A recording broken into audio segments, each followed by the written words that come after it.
What's up, nerds? Welcome to Nintendo Power Block for June 26th, 2018.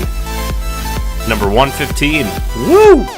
I'm one of your hosts, Corey Deering, and alongside me, as always, that retro code, Eddie V, Edward Varnell. Hello, everybody. I am so happy to be back. Yes. It sounds like you read that off of a cue card, like you're supposed to say that. Well, I have nothing to really yell or anything until I get more confirmation about Yoshi, so I can say, "Well, Yoshi." True, fair. Joining us, the wise Wisconsinite, Jesse Douglas. How's it going, guys? Woo! He has his beer back, everybody. Yeah. Get a little bit of scruff again. I don't look like a teenage boy anymore. Not gonna lie, you don't have the beard. It looks weird. Yeah, I know. I don't like it. Honestly, what happened is I was trying to shave it and trying to trim it down and everything, and I just made I didn't have the right size and cut too much off, and then at that point there's no going back, so I'm just like, F it. I got rid of all of it. Right. I've done that a lot. Yeah. So. I just did a haircut because I look like a pimp right now. Yeah, dude. I need a haircut too, man. I was like, oh my gosh, my hair is just it's long and gross, and I need a haircut. You get to that point when you're washing your hair and you're washing the soap out and it's just it's not getting there because your hair is so thick and you're just yeah. This is gross. I need a haircut. So I'll probably get one this week at some point. I want to do it before the baby comes.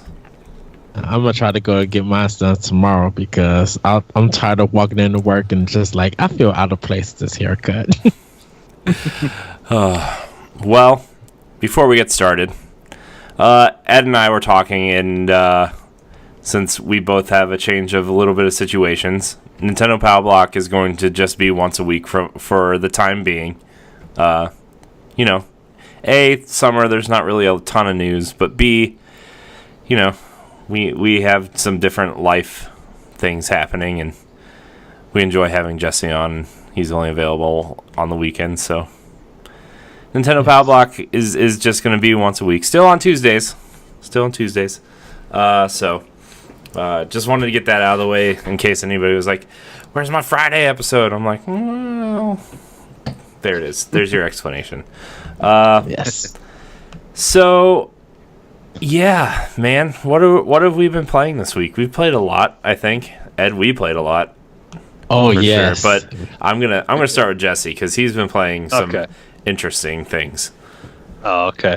Yeah, I've been playing a bunch of retro games and stuff on my NES, it's my Retron, but I've been playing the other day I finally went back to, I had bought it a while ago, but a game called Renegades, I think, and it's a beat 'em up, but it's a really weird one where the A and the B button at all times switch what they do.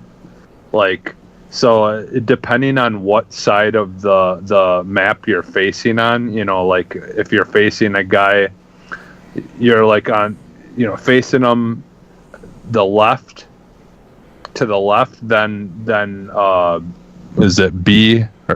Yeah. B. That they kick to the left. Yeah, and then when you turn around, they kick to the right. I mean, hit A, they kick to the right. Yeah. When you're facing the other side. Yeah. it's kind of it takes some getting used to, but I actually got a hold of it really well. You never played Renegade before? No, I had. I've never played it. long time ago, but it had been so long since I played it.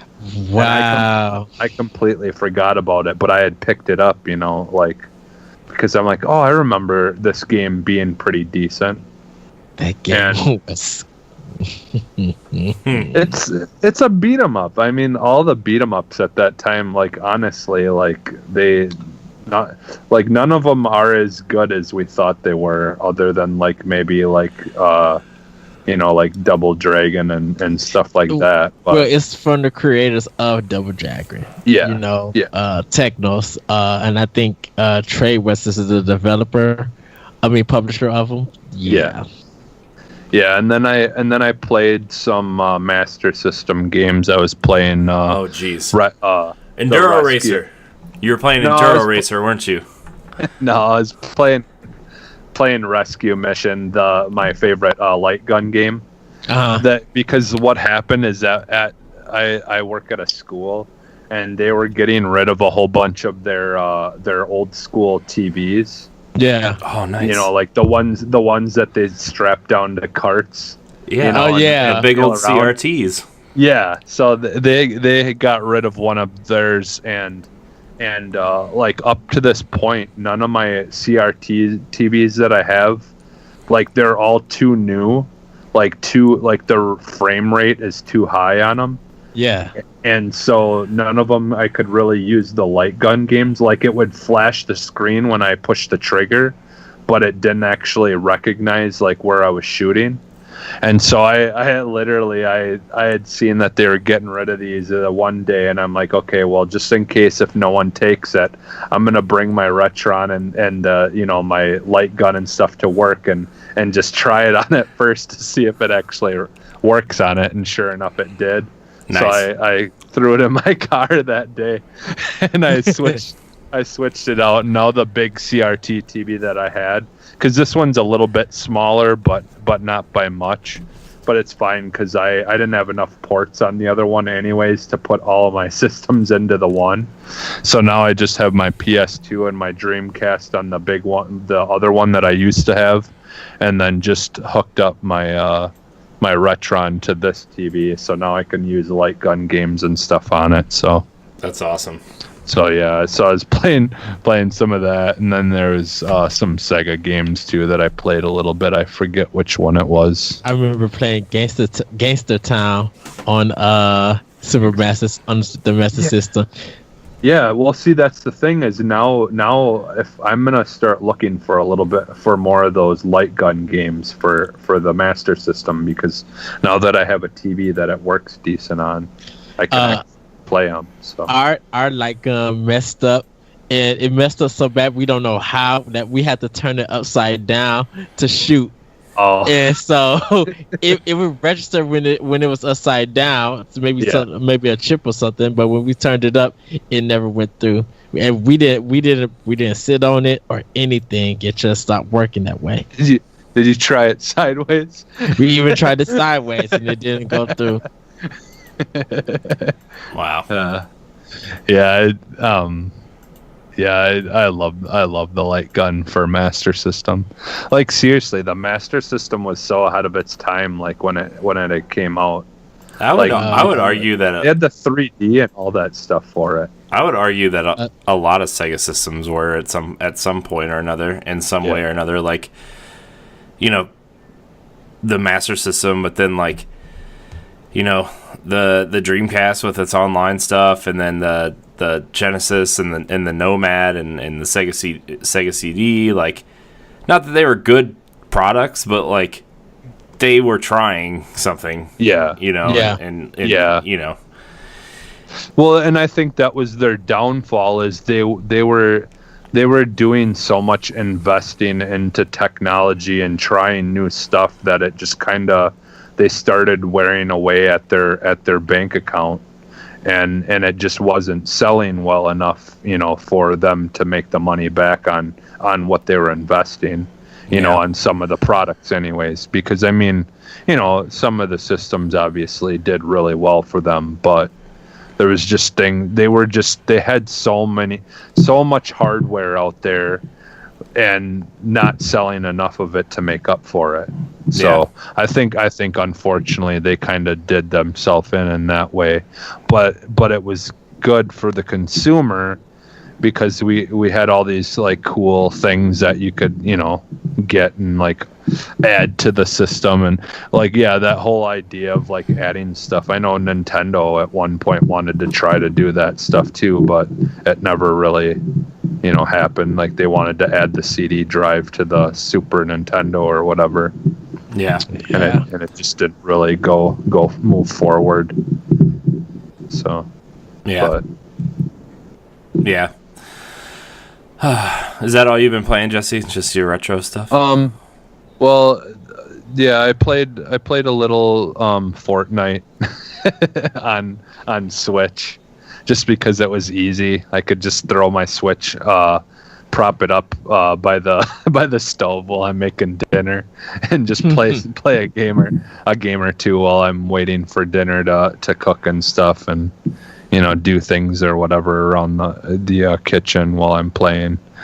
And then you know, obviously we played some the Division and stuff this weekend. Yeah. And I think that's pretty much it. I was saying earlier before we started recording the show, but I don't think I played Shaq Fu a couple of times here and there, and I actually think it's game of the year already. No, it's not, like, it's honestly not as bad as I was expecting it to be.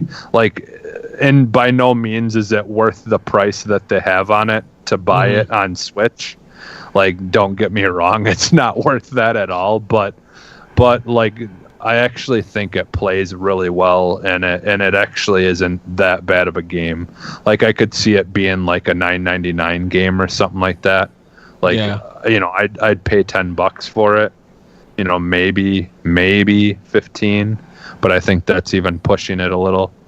But it honestly, it isn't too bad. You know, it's competitive or repetitive, you know, but most beat 'em up games are. So I did, like I was saying to Corey, I do like the whole throwback, or their nod to the Teenage Mutant Ninja Turtles in Time. Where when you hit the characters, they fly against the screen and then slide down it, stuff like that. You know, those kind of little additions that they did to it are fun. But yeah, I didn't think it's too bad. Nice. Ed, what about you? What have you been playing? So, I'm going to start with Switch. I always feel like I have to start with certain systems because I've been playing so much throughout the week. So, starting with Switch, played a little bit more of Breath of the Wild, and man, I was playing with the Pro Controller, and it still looks and feels so good. I'm just like, oh, this feels just amazing, so breathtaking. So I'm still doing some hunting, getting weapons, and doing shrines and everything. Still haven't gotten to any guardians or anything, but just really enjoying it, really loving this game. Still finding stuff that I never found in the Wii U version. It's just like, yes.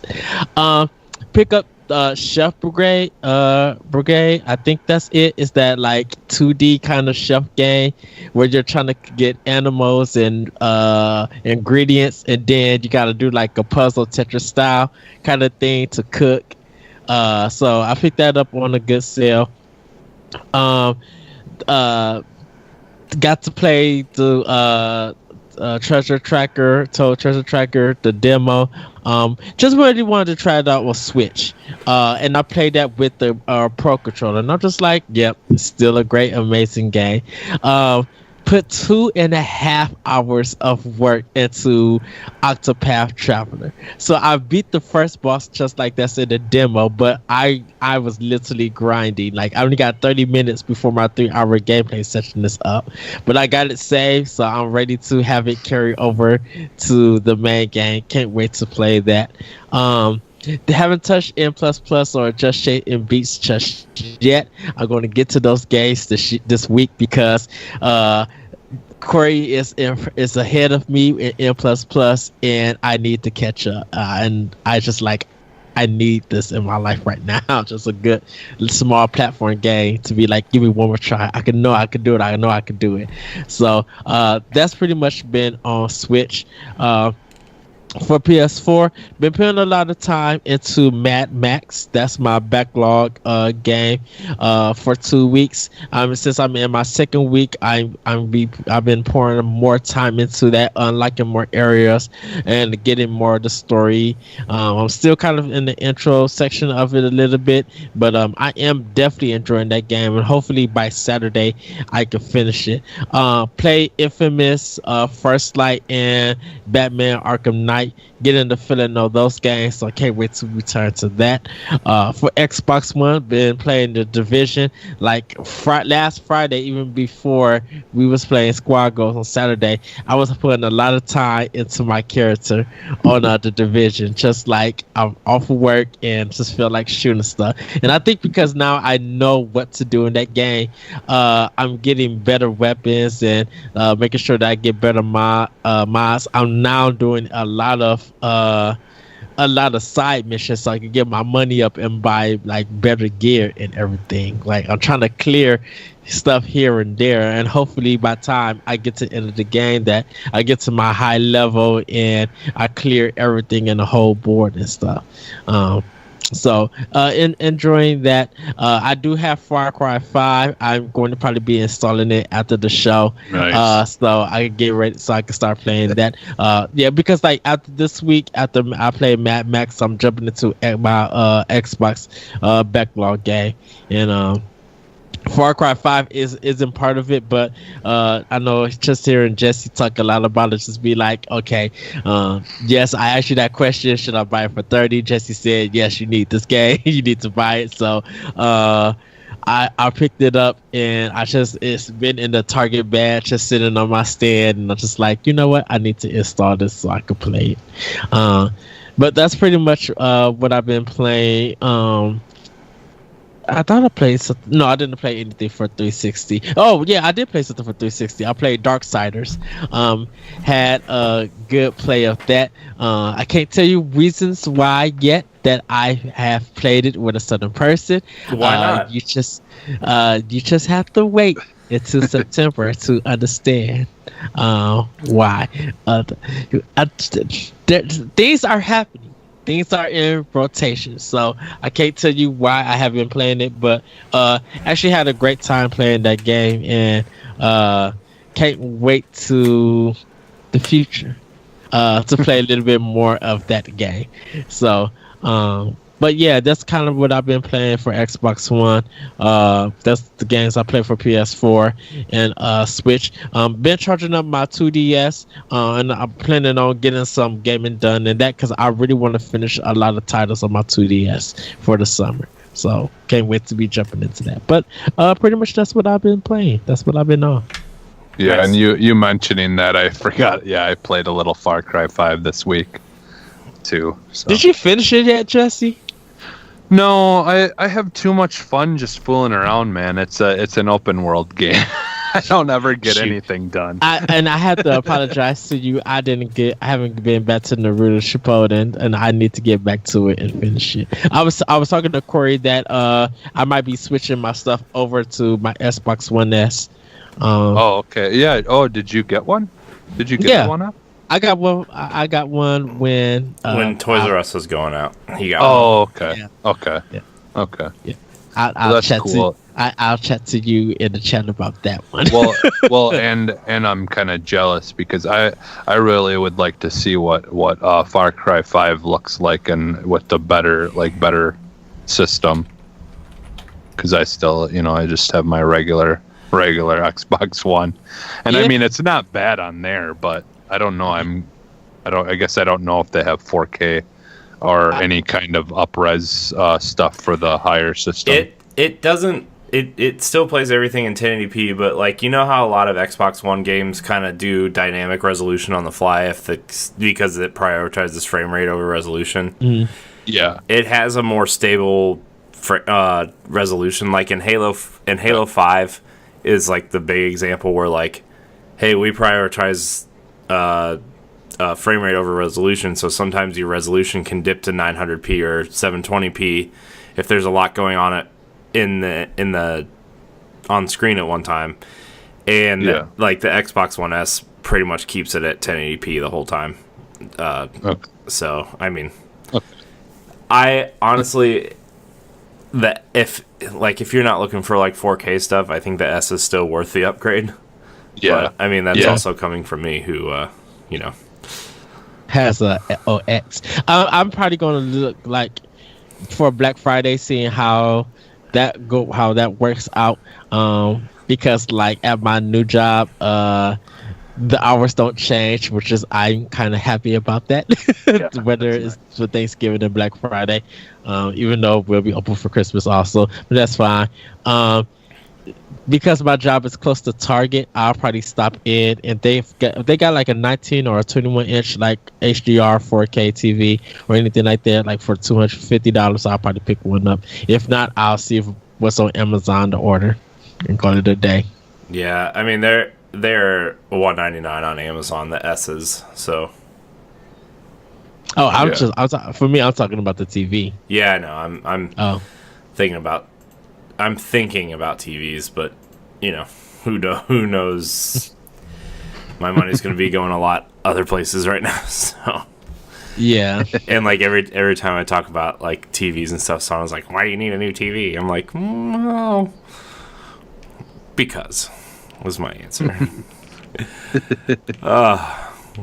It's fine. It's just the wife not understanding my love of technology. It's fine.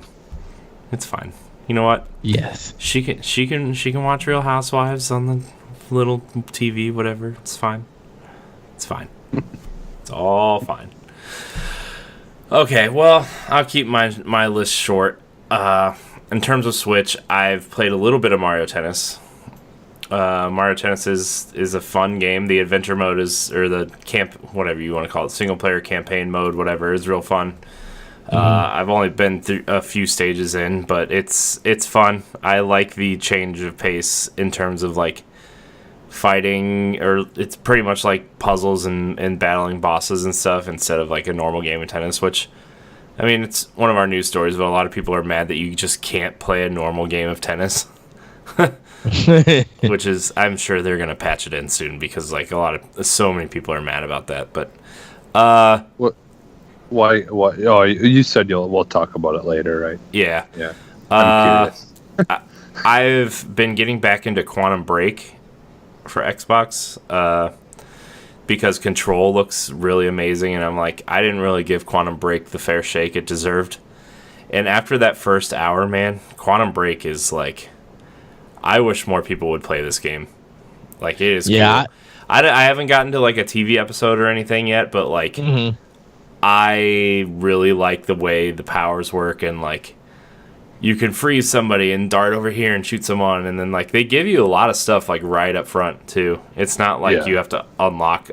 Well, you probably unlock stuff, but they give you a lot of base stuff right away, and it's really cool, man. Quantum Break is a cool game. And I can't wait to jump into that game. I've been so much. I bought it when it came out, and it's just like, I really want to play this, and I don't know what's holding me back from playing it. And like, I played it for, I think I probably put a good like 3 hours or so, or 2 hours into it already, but something happened where there was a bunch of other things that came out, and I just kind of stopped playing it, and started playing other things. But yeah, I maybe we all could we'll all have to get back into it then, because I wouldn't mind getting back into it too. Yeah. I played a lot of The Witcher 3 also, just to get a feel for like, CD Projekt's world building and stuff, because Cyberpunk looks really cool. So I've been playing that, and then also on Switch I've been playing N++ like nonstop. I can't stop. I can't stop. I've been won't stop. I've been on the same set of levels for like 3 days, and I can't stop. Like I'm getting to the point where like you literally have to be perfect in getting some of this stuff, and it's like, or you just have to start over. and like I'll get to like the 4th or 5th level in a thing, and I'll just I gotta just keep trying. I just gotta keep going. And so like that's where I'm at with N++ is like I gotta be perfect at everything to collect all these stupid yellow things. So I love that game so much. The only thing that bothers me is I cannot use B to jump. I have to use A, and it bothers me so bad. Because like you can't change it, right? I know. You can't. Oh, it bothers me so much.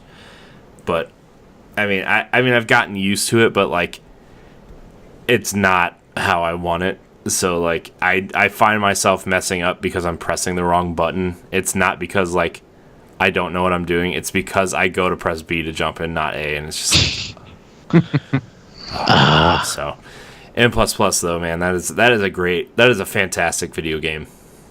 I love that game so much. Yes. I've been playing a bunch of other stuff for other projects though, but we played a lot of Division and PUBG. Jesse, we played PUBG this weekend. Yeah. We finally got into the new map though for Royale with Cheese. So Yeah. Coming up in the next couple weeks, you're gonna see the desert map. So I like that map a lot. I don't know why people don't like it. I like it a lot. Yeah. Is it a map you could choose, or they're still doing random? It's all random. It's random. Yeah. That's so weird. But on the PC version though, you can vote. Yeah. So. But they also have the full version of the game. Yeah, I'm just saying it'll probably come over to Xbox at some point to vote. And then they're going to release that new smaller map eventually too. That's basically like the Fortnite map. So Fortnite also. Jesse, I know you said you played it on Switch, which guess who can't play it on Switch? This guy. So yay! I have to create some new accounts and stuff. It's the stupid PlayStation thing, man. It's just I literally can't play Fortnite on Switch because it makes you log in on Switch. You know how on Xbox you can kind of get around it by not logging in? You have to log in on Switch, and like it just makes you mad. It should give you the option though, I think, on Switch to just like I kept on exiting out, and then eventually it gave me the option to log in as guest, and then it just made like a randomized like letter and number name for my character. So I'm just using just a made up guest account on mine, since I don't plan on buying the full thing anyway on it. So I don't know, there is a way around it, but but what's really screwy though is like once you log in or you do any kind of thing on the game for Switch, you cannot log out. It's so stupid. You can't log out on Xbox either. Yeah, but I mean, just like in general, it's just so dumb because I'm like, well, because I did that, and I'm like, well, I got to find out what my battle, or my account thing, or whatever information is, so I can log into my Switch later. And I go back, and it doesn't give you the option to log out. I'm like, well, what the hell? Now I can't go back and change it. So I think you have to do it all online or something dumb like that. You got to log into your account online and then add your account, and I don't know. They really do need to change. Like part of it is definitely their fault. They make it way too difficult to do that kind of crap. Yeah, I mean, what I'm gonna do at some point is actually just make an email address and a separate account, like a separate email address, and link all my gaming stuff to it, so it's not attached to my personal stuff. I got way too much stuff attached to my personal account, and I just need to do that. So I'll probably do that sometime this week. But yeah, I heard more details about that. I mean, about with Sony and stuff. I'm like, wow. Yeah. I mean, not to get off topic because we got to get to some stuff. But like, did you see that Sony is doubling down on it and they released a Fortnite bundle in Europe? And no, yeah, they're releasing a Fortnite PlayStation 4 Pro bundle in Europe and probably coming here at some point, where it's an exclusive skin, 500 V-Bucks, and it said play Fortnite with your friends on PlayStation 4 right on the box. Wow. Which actually ties into our topic of the show at the end of the show because I know we all want to talk about the big thing that's swirling around Microsoft and Nintendo right now. But yeah, we played Gears 4 too as well. Well, I forgot about that. No, we sat in a lobby for 45 minutes trying to get in, which is a little ridiculous. Like Microsoft is like the best at matchmaking and online service stuff. You would think like I don't know what was going on, man. I don't know if we just haven't played enough, and it's just like, oh, you guys are too bad to play with people. Like you guys suck too bad to play with human beings. Well, right. I think part of the issue is too like what time of the day we're playing at. Like, you know, like because I've noticed with any games, even the games that a lot of people are playing, like all like, you know, hundreds of thousands of people are playing at all times, like Call of Duty games and stuff. I've had issues on Sunday night for whatever reason. Sunday nights are like really bad for matchmaking games. Like I've noticed, like it doesn't matter what game you're playing, but if you play late on a Saturday night, like I have troubles with almost any multiplayer game on Sunday nights trying to find good matches or whatever. So I've just with me playing a lot on nights when I used to, before I joined the show, like that's literally what I would do on my weekends is just play stuff. And yeah, like Sunday nights were always the worst to try to play online. That's insane. But anyways, before we get into our news bits, there's a few things I want to address. I want to congratulate Nerds Gone Rogue host Matthew Keel on his current engagement. Congratulations, Matt. We love you. We hope you and Reba are very happy. And then, I'm sure we'll talk about it a little bit tomorrow when we record it. But like, I'm very proud of him. I'm not going to give it away, but how he did it and where he did it somehow does not surprise me one bit. So, tweet at him or send him some love at infinite_rewind on Twitter or Instagram. Just shout him, just give him a congratulations. I'm very happy for him. Also, just a quick plug, episode 100 of Nerds Gone Rogue proper is out on podcast services everywhere and Spotify. I would appreciate if people went and watched the video, even though like the video is very, very long and would probably service people better to listen to it in audio form. But I'm very proud of the edit of the video and like the musical breaks in between and the ending and the blooper section. And I'm very happy with the music choices that we made. It just all kind of came together and it was awesome. So just Nerds Gone Rogue 100 is out. Go listen to it. I'm very happy. Congrats to you guys. Thanks. That. So even though we're on episode 115, those guys losers. Am I right? Oh wait, I'm on that show. Whoops.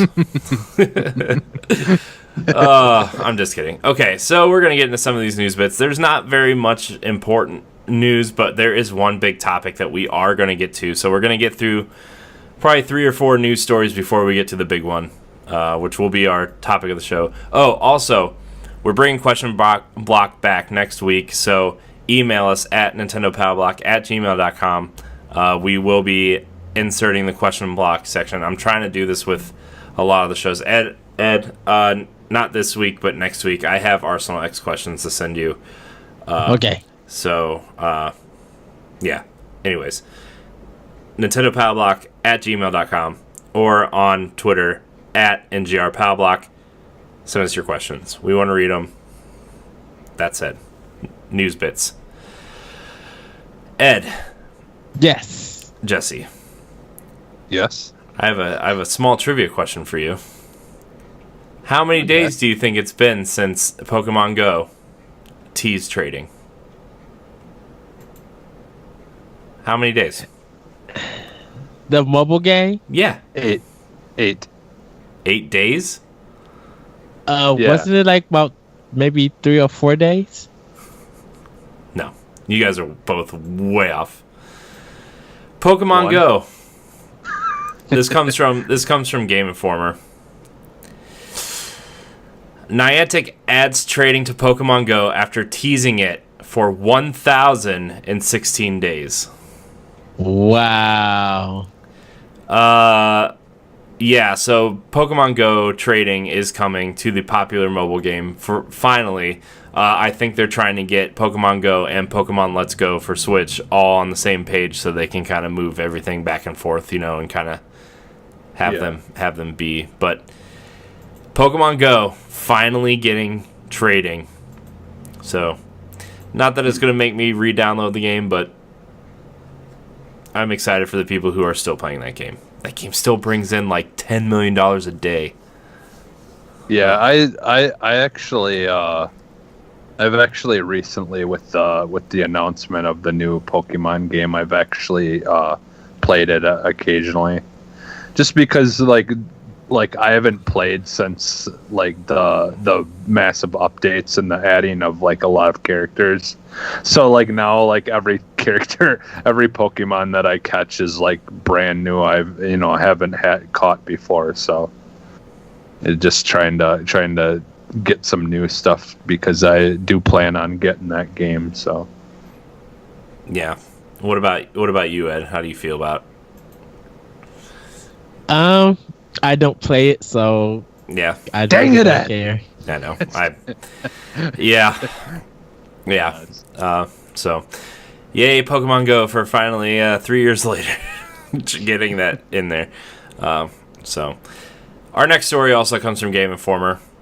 Team Sonic Racing adds 3 new racers: Amy, Kao, and of course, everybody's favorite Sonic character, Big the Cat.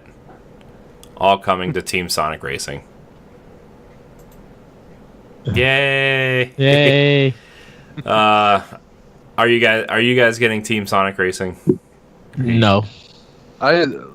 My thing is I want once it comes out and everything, see what they have to offer.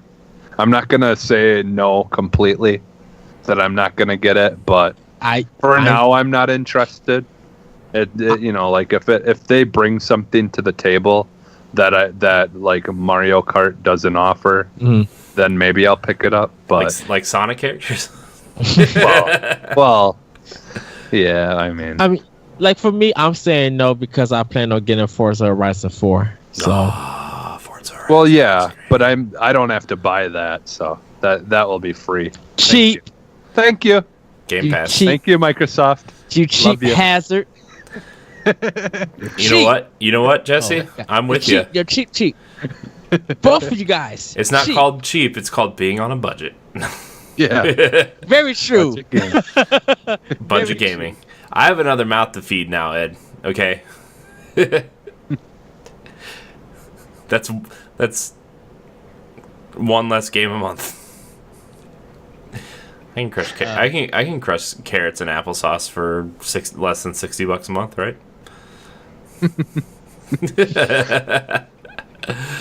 Man, you gotta get one of those. What are they? The bullets or whatever. Yeah. So our next story comes from everywhere on the planet, but this one's from My Nintendo News. Yoshi for Nintendo Switch will release in 2019. Their source is from Game Informer that Yoshi's next adventure for Nintendo Switch has been delayed till 2019.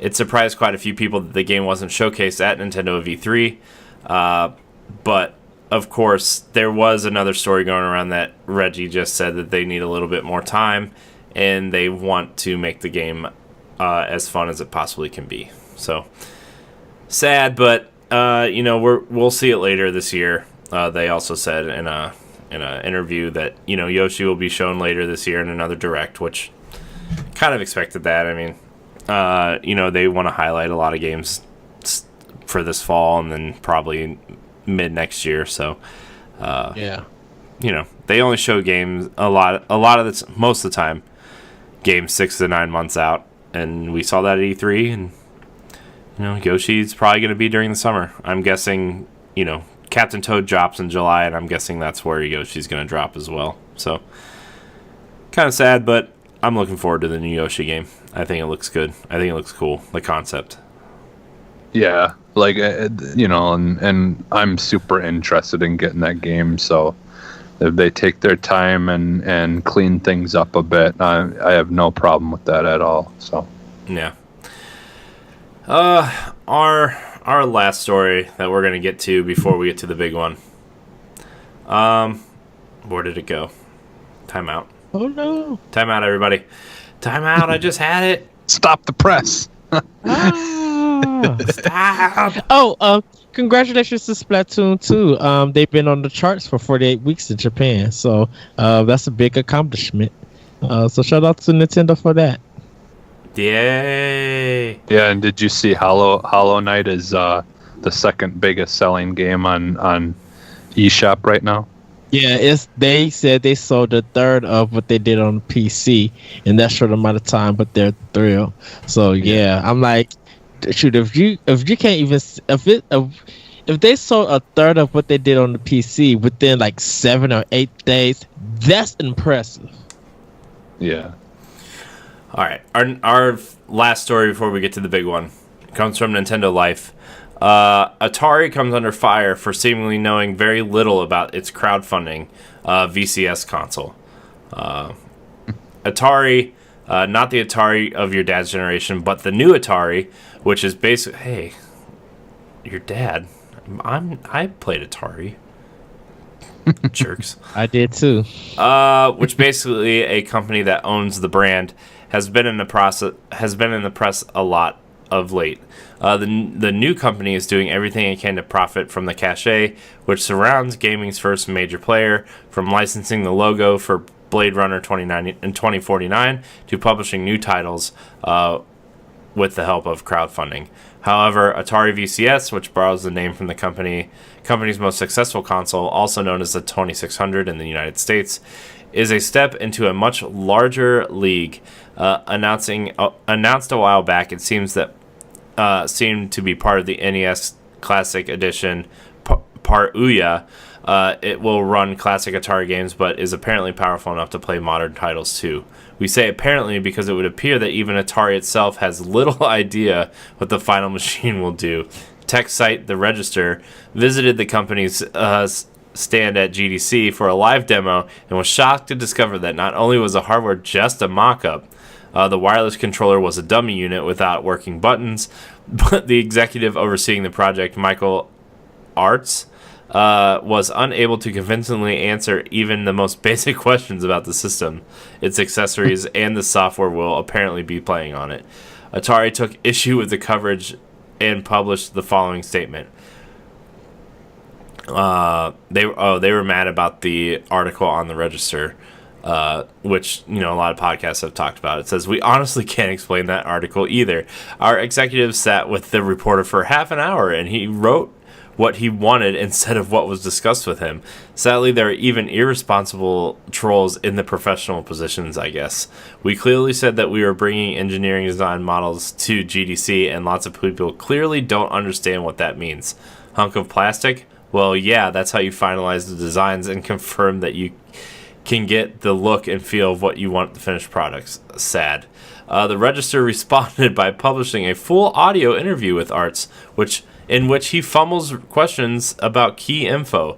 The most Arts is willing to divulge is that the VCS will cost around $250, will handle 4K video and powered by an AMD chipset, although it hasn't been decided which one yet, and will use a version of Linux software, given that it's unlikely to be challenging the PS4 and the Xbox One or their successors in terms of processing power. It's fair to say that Atari's closest competitor may well end up being Nintendo.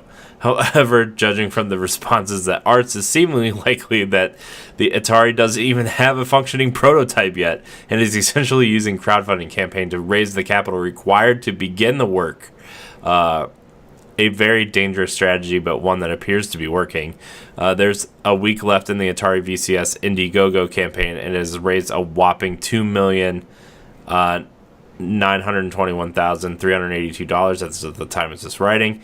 Its initial goal was modest at $100,000. That's a handsome sum of cash, but it is enough to create. Is it enough to create, manufacture, and promote a new piece of gaming hardware? We're not so sure. Can the modern day Atari possibly deliver on its promises, or will the VCS turn out to be little more than vaporware, much like the Atari's previous crowdfunding efforts, the Troubled Game Band? I don't even know what that is. Let us know what you think, and if you believe Nintendo should be worried about this potential rival.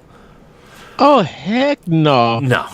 Look. That man showed them the receipts, busting out that they lied. So it's just like, your trust of the public has just like fallen down. Atari has not learned a lesson at all. Atari should just stick to selling t-shirts and hats and, you know, licensing out whatever IP they have left and just call it a day. Like, it's a cool, like, this box is it's a cool idea in theory, right? Like, oh, it's a cool, you know, modern box that theoretically play indie games and some modern-ish games, and you know, the controller looks cool, and it has the joystick with the one button, like, that controller looks cool. Like, theoretically, it's a nice-looking box, it's a cool box, and if it was something functional, something I would maybe like to sit on my shelf next to my NES and Super NES Classic, right?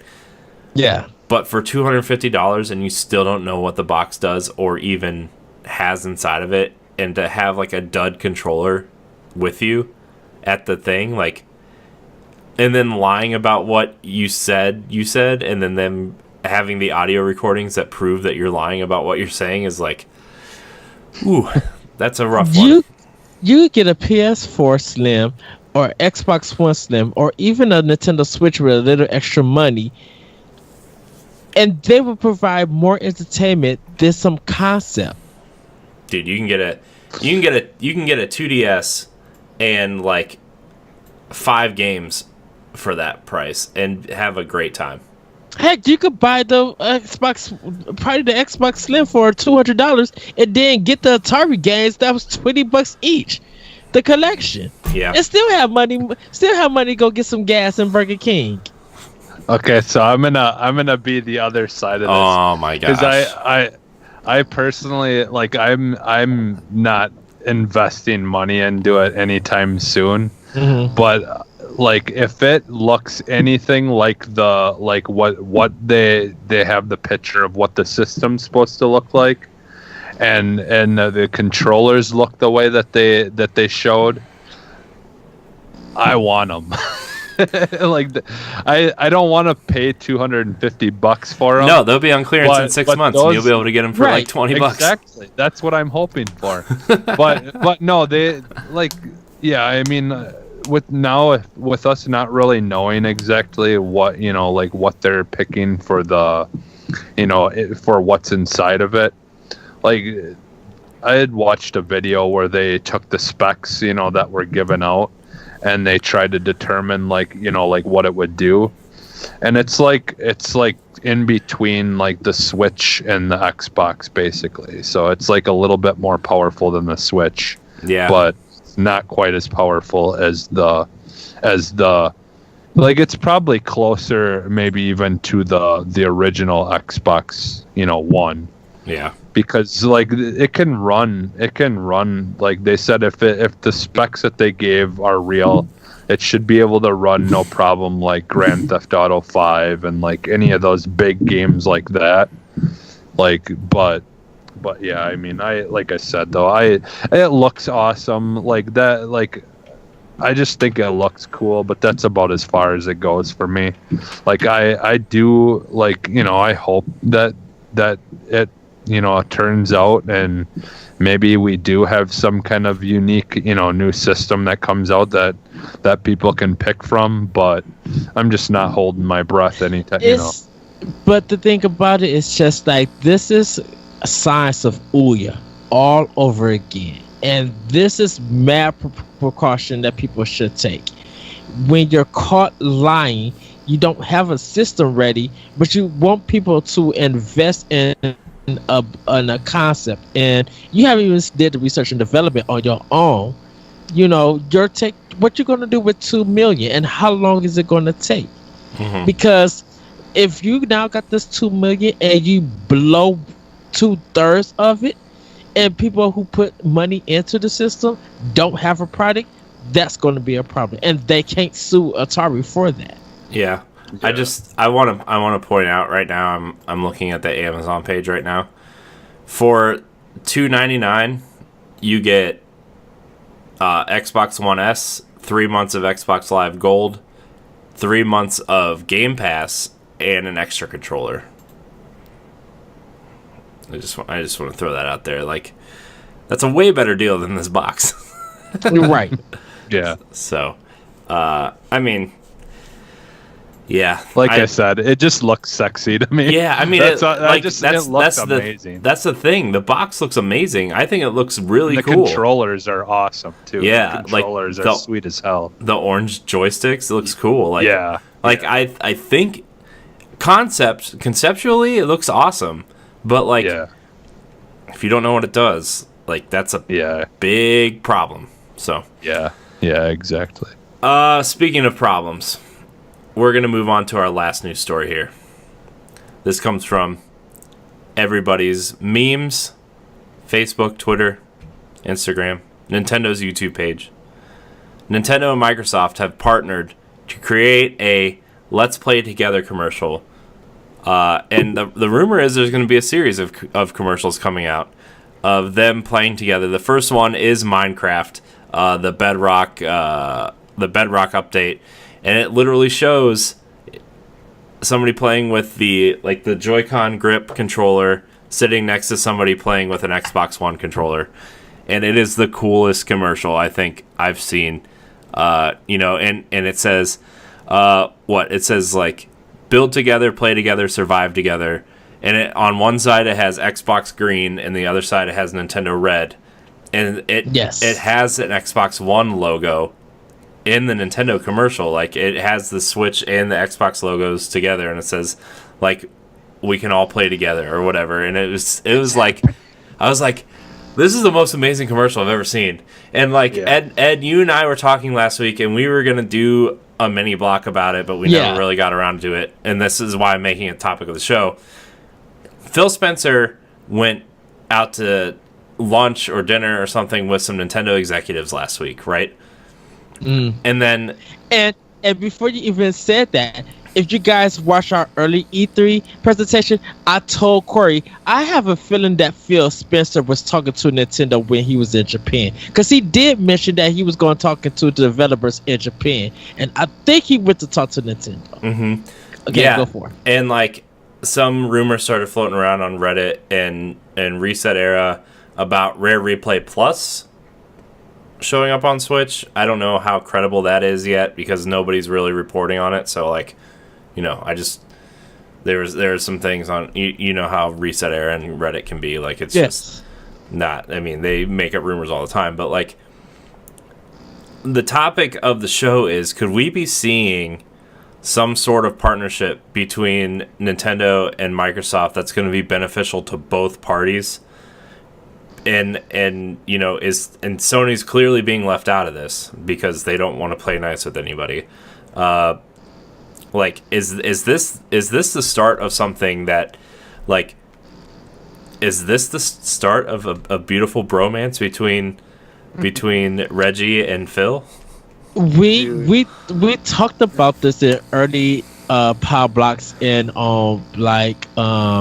expansion passes, where we talked about that we could see some of their small indie IPs being played on Switch and selling games on Switch that will also play on Xbox through Xbox Live, so that Nintendo and Microsoft can benefit from this. Now, it would be cool if Nintendo gets that Rare Replay. That's hey, Jesse got Rare Replay on Xbox, and I want to play with them. Hey, let's throw down, and I got it on Switch. Let's kick some tail in Battletoads. They can have crossplay right there, and people will buy it, because now those old Nintendo properties that were on a Nintendo console is there. Like, it would benefit Microsoft and benefit Nintendo with games. People will finally be able to hopefully get Cuphead on a little screen, but you already got the Joy-Cons, and you could just sit by each other, so you don't have to really worry about online or local play because you are right next to the person. Y'all playing on the Joy-Cons.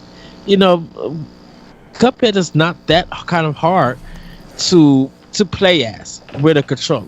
You know, I think all you got to worry about is pouring it to the system, and that's more money. And then not only do you have Cuphead to play with on Switch, if they decide to actually do online and crossplay, now you could do it with Xbox and you could do it with PC, or I should say Windows 10. Yeah, that could open up more stuff. Windows 10 and Switch, why not? Yeah, I think like, you know, how they did it with Minecraft is so smart, where like you can buy Minecraft, and this is like a win-win for everybody, right? Is like you buy Minecraft on the eShop, but to get into like the play together thing, you have to log into an Xbox Live account in Minecraft. And like, you know, it doesn't necessarily mean Xbox Live can run on Switch, but like you can run it as a per game basis and be like, oh, this is a Microsoft game. Let Microsoft know that you're playing this game by logging into your Xbox Live account, and you can gain achievements and whatever because you're logged into your Xbox Live account. And this works into what Phil said on stage, where he's like, our goal isn't necessarily for you to be buying our box, it's for you to be playing our games wherever you want to play our games, right?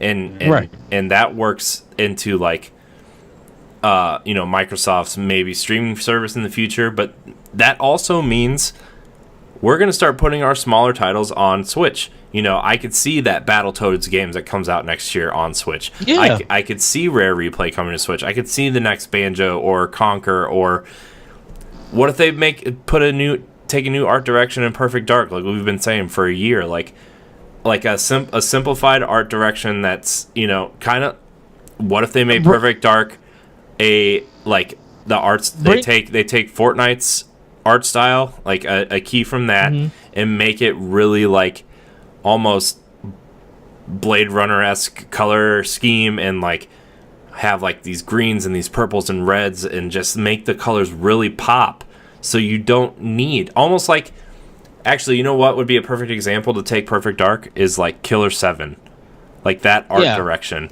and like, oh, there's this awesome multiplayer game here on Switch, but guess what? It's also available on Xbox, and you guys can play with your friends. Like, that would be so cool to just see that happen. And you know, I really think this is a great idea, man. I think it benefits both companies too. I say it maybe 360 games that had their 360 indie games that haven't been on any other platform, not even on PC, that could come to Switch. The accessibility controller. If Microsoft and Nintendo could get that controller to work on Switch, not only will people be able to play Nintendo's games with that controller, that's a big slap to Sony. You can sell as many consoles as you want, but if you're able to sell consoles and controllers to people in hospitals, and that doubles the sales between Microsoft and Nintendo, yeah, we could see that we could see crossplay and cross platforms, and you know, using each other in a great business sense really work out for both. That just doubles gaming for a lot of people. Yeah, like my thing too, like I'm thinking a little bit bigger, like as far as like what I'm really hoping for is like, because you know, like when Sea of Thieves first came out, like that, the whole idea of it is they wanted to be able to make it so it could run on like a lower powered systems, and like it can run at like 360p and 15 frames a second, I think, is like the lowest settings. Like what if that was a subtle hint that they plan on that eventually coming to Switch, and like them like trying to making that game so it can be played on an underpowered system, therefore it could be played on Switch eventually at some time. Like, dude, that would be freaking amazing if we could play that game on the go. Like, you know, like be able to bring it like I do with Fortnite right now. Like I would be playing Sea of Thieves so much if that was available on Switch. Yeah. Like, because Yeah. I hate that I don't get to play that game nearly as much as I want to. Yeah, But- and to your point, Jesse, is like this would benefit both companies because it would give Nintendo a major third party supporter on the platform, Yes. and it would benefit Microsoft because a lot of people take a hit on hardware than when they release it, but there's in the where they make up the money is in software. They would sell a ton more software. Because the attach rate on Switch is a lot higher than it is on Xbox One. Like Right. I mean, that's just a fact. It's not that like Microsoft or third parties there have bad games. It's just like people, just a lot of people just buy like 3, 4, 5, maybe 10 games a generation. We're in the minority, of course, but like and I think that gives Microsoft a advantage to say, hey, Battletoads has sold 5 million units because we released it on 3 platforms if you count Windows 10, Xbox, and then Switch, right? And they all play nice together. Like somebody could be playing on Switch while somebody's playing on Windows 10 and somebody's playing on Xbox One. That's your 3-player co-op cross-play. You can show it off. You can brag to the hills about that. And what's Sony doing? You can I'm not trying to like rag on Sony here, but like I think if Nintendo and Microsoft really take this partnership seriously, their next commercial could be Fortnite. Their next commercial could be Rocket League. Their next commercial could be something like Overcooked or Killer Queen Black, which coming to Switch first, but also coming to Xbox One and PC at some point. Yeah, like they could play up those crossplay things. It would double. Digital purchases will probably double or triple along with that. If you buy it on Xbox, if you buy a special edition on it on Xbox, not only do you get it on Switch and on PC, but it's probably save you some money, like 10% off if you buy the deluxe version of it, compared to if you just buy it on if you just buy it on PC and you only can play it on Windows. I mean, on Xbox One. Like the deluxe version allows you to play it on Switch. People, I think, will be like, okay, Microsoft, we will buy your games. If you could do a deluxe physical version that there's a Switch cartridge and the CD for it, and you charge an extra $10 for it, but like make your games this version like $50, people will buy it. So not only is Nintendo and Microsoft making money, but it's gonna look great for a lot of people's collections. Mm-hmm. And it don't even have to be on Game Pass. People will go out and spend that $50 because they want that physical copy. If they gotta pay Microsoft for it, they're going to pay Microsoft for it because they're going to want it. And look, the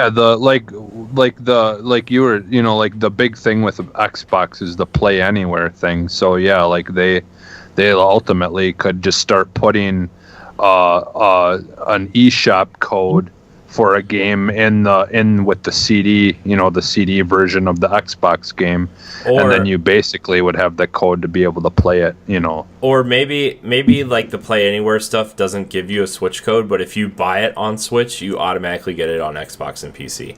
Maybe that's how it works, Hey, at least you bought our game somewhere. We're gonna let you play it anywhere. And like, I don't really see it working that way, like you said, Jesse. Where like, hey, we got a disc here with the Xbox game, but here's a Switch code. I don't know if it would work like that, but I could see it definitely working the other way, where like, hey, I bought this game on Nintendo. I logged into my Xbox Live account through this game. I now have it on Xbox.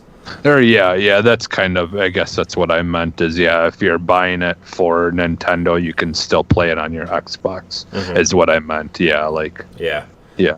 So, I mean, I think, I know, like, if we would have had this conversation 6 months or a year ago, this sounds super outlandish, but, like, Microsoft's making the moves and the partnerships with Nintendo. Like, they clearly want to have Nintendo as a partner, But they sent I think they sent Phil Spencer a Switch. They sent him a 2DS. Like, Nintendo has been more cool with Microsoft way in the past, surprisingly, than they have done with Sony. Yeah, well, So if I mean, Sony's just like, that's also go understandable, ahead, though. Corey. That's because of, like, the way Sony and Nintendo kind of just don't get along since the whole Super Nintendo PlayStation thing. I can understand that, but I think times have kind of changed, and I think Sony is now on. Not saying that they're on this high horse, but they gotta support PlayStation 4 the best way they can, because that's the only thing that's holding Sony up, surprisingly, and that's sad to say. Where Nintendo and Microsoft, I think they got so much capital and money in the bank that if anything happens, they could always dig in and come back from where they're at. Yeah, because like Microsoft has so many other things besides Xbox. Xbox is like not even on Microsoft's. Like, I mean, it is, but like, they've got Office, they've got Windows, they've got Internet Explorer, they've got Skype, they've got so many other things that make them money that Xbox is kind of like, oh, that's nice, we've got this other little thing over here that's making us money. But and Microsoft is a services company, which Xbox Live and now Game Pass, and I could see some crossover, like, hey, Microsoft is looking to expand their gaming stuff. Oh, Windows 10 PCs got a gaming store now, and it's got cross buy or whatever. Oh, Nintendo's got this cool little handheld that you can take anywhere that's way better functionality than our Surface tablets for gaming. Why don't we partner with them? Like, I just think they're trying to think outside of the box to get people to play their games wherever they really want to, and the Switch is like, the Switch is a perfect platform. Like you said, Jesse, Sea of Thieves was built from the ground up to play on low running machines because they want people to play the game. They want people to play that game. I could see once Nintendo Switch Online comes out, I could see them putting Sea of Thieves on Switch and having you log into your Xbox Live account and moving your save over to Switch, and you can now play anywhere. Like, I could totally see them do that. Or like, hey, you logged into your Xbox Live account, here's your save from the cloud, continue. Yeah, right. And even if they release games that don't even need to have Xbox Live connected to them, but you could just buy it on the eShop and it's on your SD card, on your micro SD card, that would still benefit both of them, because it's just like, I got this game, so now I could play with someone in the household, or if I'm going to a convention, we don't really need no connection, but if you want to take the other Joy-Con and play with me, let's do this. Like, that would be so cool that Microsoft and Nintendo came and did that. And maybe Nintendo could put some could allow some of their IPs in Microsoft games, because I think Nintendo has been looking at ways to partner with other people to use their IPs. Yeah, it would be cool to have. I'm sorry, Corey. Go ahead. Oh, I was just gonna say, I think the Bedrock update in Minecraft allows the Mario mashup pack on Xbox, and I think some cool ways to do that would be like, hey, remember Wii Sports? What if we put it on Xbox? And it's not gonna work like, oh, Xbox is putting Halo on Switch and Nintendo's putting Mario on Xbox. It's never going to be that. But there's going to be nods and winks and maybe some lower tier IP. Like, we could see a dumb Pilot Wings game on Xbox someday, like something like that. Or, we'll see. Well, I think Battletoads is coming to Switch. Like, that's going to be their first like real test of like, Remember when we partnered with Nintendo last year for Minecraft? Wink, wink, nudge, nudge. Battletoads.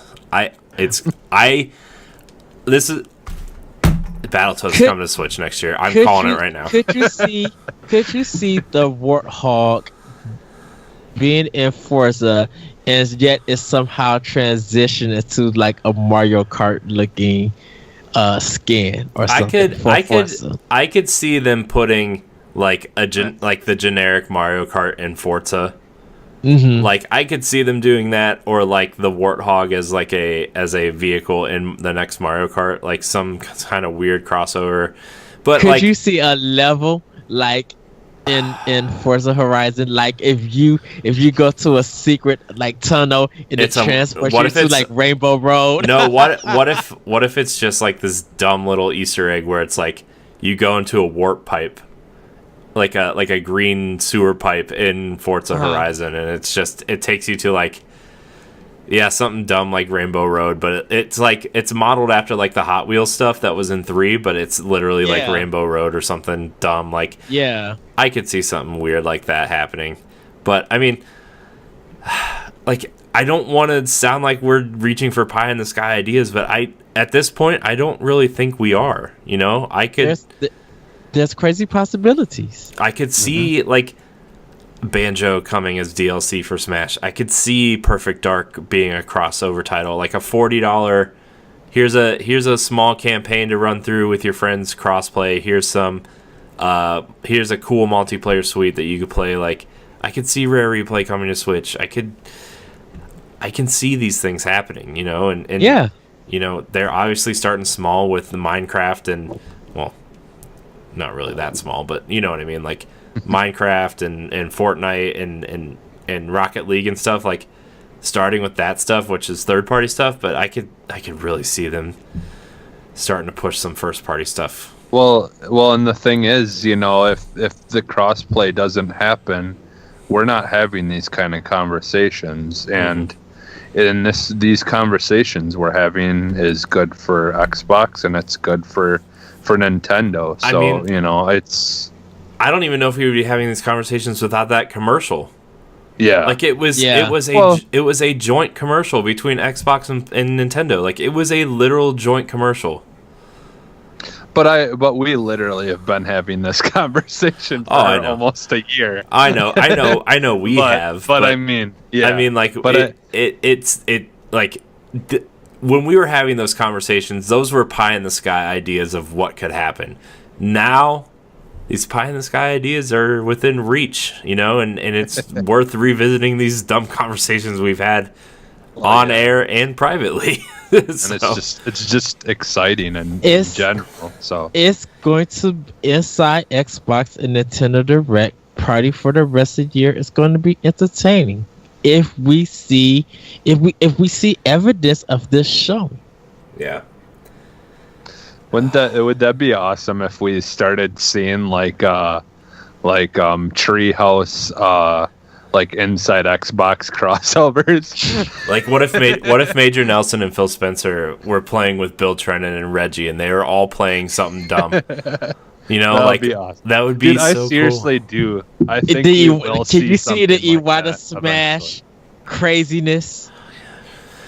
Can you see that kind of trailer playing again, and they're introducing like Banjo and you can find as Banjo Kazooie versus like their tag team as Mario and Luigi and going at it. It's just like straight or buggers. when they show off. Man, if they like did that for DLC, like if it would, just. Yeah, what, like our Master Chief on Super Smash Brothers, and like when they announced that he's gonna be on it, Phil Spencer is on the Nintendo Direct to help announce it. That would be sweet as shit, dude. That would destroy the internet. I would have to leave work early and just be like, Jesse, I need to wake up from your sleep. Corey, I need you to get online. Call everybody from the NGR podcast. We need to have a strict ultimate mini block. We're like right then and there, because we need to discuss this. What is going on in NGP? Your thoughts first. Yeah. Before we wrap up this episode, I want to like, and I want you guys to like have a serious answer. I don't want like, oh, Halo Infinite on Switch, whatever. What is one possible game that Microsoft could theoretically do third party on Switch, like besides Minecraft? Like, what is the one game in Battletoads? Because I'm calling it right now. It's coming to Switch. I know, but go ahead, Jesse. Yeah, for me, it's like I said, I think. You know, like Sea of Thieves, like in my opinion, is like the perfect like all ages game to be put on the Switch. Like, you know, like I feel like that game would just work really well, just like Fortnite. It would work really well on the Switch. Like, you know, like it's just like everything about that game just screams like being fun to be able to play on the go or to bring around with you, you know, around your house and not have to be stuck on a TV, you know. So that for me, that's the one thing that I could definitely 100% see on Switch. Yeah. What about you, Ed? Viva Pinata. I think that could actually make a return. That's a good choice. To this, I think that could make a return, and it will fit not only the Xbox brand, but you know, with the Joy-Cons, they could do so much. And then think about a Viva Pinata Nintendo Labo set. Oh, jeez! Wow, jeez. Do you not think it cannot work? I would love Viva Pinata on Switch, man. That would be so cool. And like, if Rare Replay Plus ends up being like a real thing, which so far it's not. I just, that rumor is just kind of stuck with my head because of all the Rare stuff. But like, that would put 2 Viva Pinata games on Switch. But exactly. By the way, there is a Viva Pinata game on Game Boy Advance. You guys should check it out. Right, Game Boy Advance? That's where it's at? Like the Trouble in Paradise Island or whatever. I don't know. There was a dumb Game Boy game because when Microsoft bought Rare, they had to Rare made Viva Pinata, right? Yeah. Because we're talking about Rare Replay. Wow, dumb question. Sorry, everybody. Yeah, because Microsoft had to publish or had to provide Nintendo with a couple Rare games that were left on the unfinished or whatever, and THQ ended up publishing that weird Banjo-Kazooie game, and then Viva Pinata was the other one. So for me, I still think Microsoft wants to do something with Perfect Dark, honestly, and yeah. I don't know if they want another first-person shooter to compete with Halo, but I think that's a way to say, hey, Perfect Dark's not competing with Halo, but we want to show that our partnership with Nintendo is strong. So why don't we make a first-person shooter for Nintendo that's also available on Xbox Live? We're bringing the brand back to where it started at. Mm-hmm. Yeah, and that's great marketing for both. Yeah.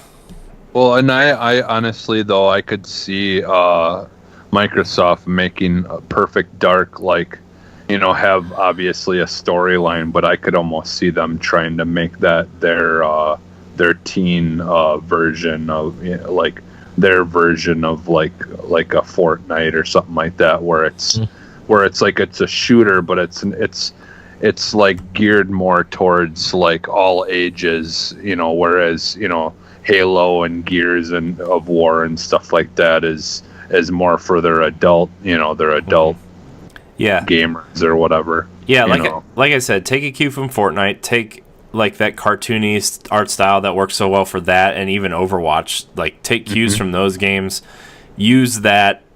You know, I still think like Perfect Dark Zero wasn't a great game, but that color palette they used on the box art and stuff, and in that kind of opening level where you're trying to escape that building, like the purples and the greens and the like the bright neonish colors, like they could use that art style to their advantage and really create something cool for Xbox Live and Switch. Like and honestly, they're only like, I feel like the only drawback that like with the Perfect Dark games was they just didn't have a solid like shooter mechanics and stuff like that. And you know, Microsoft has basically got all the heavy hitters in that you know, division who know what they're doing when it comes to that kind of stuff. So, you know, with a little help, like Perfect Dark could be an amazing game. Yeah. So. Yeah. So. Yeah. I think 3 solid choices. I think that's, man, I would really like to see Conquer come back too, but that's a different story for a different day. Man, that game is worth the $10 I paid on Xbox Live for that backwards compatible. So you know what? I kind of would like to see how Blinks the Time Sweeper would do with the Joy-Cons. if Nintendo could fix that up for Microsoft and make you just it had to and make ruin it. the conversation, didn't you? I mean, what if Nintendo took some of Microsoft properties that didn't work, and they put in their spin and fixed them and made them great games? There's, well, like your Viva Pinata choice is so perfect for a Nintendo system, and I definitely can see where Nintendo would be really good at taking some of those games like that, like Viva Pinata, and just having the functionality of the Joy-Cons and the whole motion sensing stuff, them being able to make those games, kind of like we talked earlier a little bit before the show, but I was saying that it just seems like LA Noire is the best game way to play that game right now is on the Switch, just because they have the the functionality of the Joy-Cons added to that game, and and just that's something that Nintendo has an advantage with right now, is just that good functionality. They finally fixed the whole motion control stuff quite a bit, from their last systems, and I feel like it works really well now with a lot of stuff. So yeah, well, that's what we think of the Microsoft and Nintendo partnership. What do you guys think? Do you think that anything else is going to come out of this partnership? Do you think we're going to get more cross-play, cross-promotion, cross-whatever between Microsoft and Nintendo? Who's going to win out on this? Do you think they're both going to win out? What do you think? What games do you want to see Microsoft put on Switch? Yeah, I mean, there's so much that they could talk about doing now. It's crazy. I think this is a great idea. I hope that something comes of this besides just funny commercials that poke fun at PlayStation. But yeah, I mean, we're all big Xbox and Nintendo fans, clearly, since it's the three of us on both shows. But yeah. I think there is some sort of I don't think it's that far-fetched to think that what we just talked about, it could not happen. I think what we talked about could happen, and we'll see. We've got a few more years left of Xbox One and a long road ahead of us on Switch, and Microsoft's got big plans and Nintendo's got a big platform, so we'll see. But this has been Nintendo Power Block. Thank you guys so much for joining us. Remember, you can find Nintendo Power Block for now on Tuesdays every week here on Nerds Gone Rogue, youtube.com/NGRradio and NGRradio.com. Check out our other content on the network. Royale with Cheese is a good show that we do about Battle Royale games. Squad Goals. The one thing I wanted to promote before we get out of here, the Nindy Showcase is the premiere episode was on Saturday. Shovel Knight was our premiere episode. Our second episode goes up on Saturday at 10 a.m. Hope you guys check it out. Come to our YouTube page, youtube.com/NGRradio, to check out the Nindy Showcase that Ed and I and Jesse joined us on. What, 2 episodes? Or just the one Lightfall episode? Yes. Yeah. So check that out. We've got another big project in store for you guys for the fall. I can't wait for that expansion pack to go up and let you know what that project is. And I think that expansion pack goes up after the Nindy Showcase. But you know what? It's good. It's all about games. We're all about games. It's a good time. So yeah, check us out. Check out our website, ngrradio.com. Like, subscribe, and share. Jesse, where can we find you? You can find me on Twitter at @sub_humanist. Ed, where can we find you?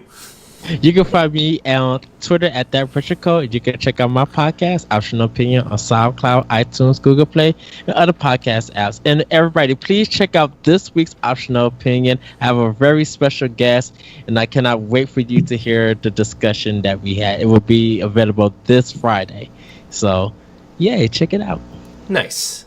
You can find me at CorianHD on Twitter and Instagram. You can, oh, gosh, Jolt. Jolt. Jesse's been drinking Jolt. Jolt. It's gonna be a long Arsenal X recording, isn't it? You can find me on a plethora of other shows, including Nerds Gone Rogue 100, debuting yesterday, which I think, in all honesty, like, I'm not trying to like brag about it, but I think it's our best episode. I think it's the best episode Nerds Gone Rogue has ever done. So check it out. It's a long one, but it's worth it. I promise you, it's worth it. It's 3 hours long. But yeah, thank you guys so much for watching, and until next week, we love you. Bye, everybody. Woo-hoo!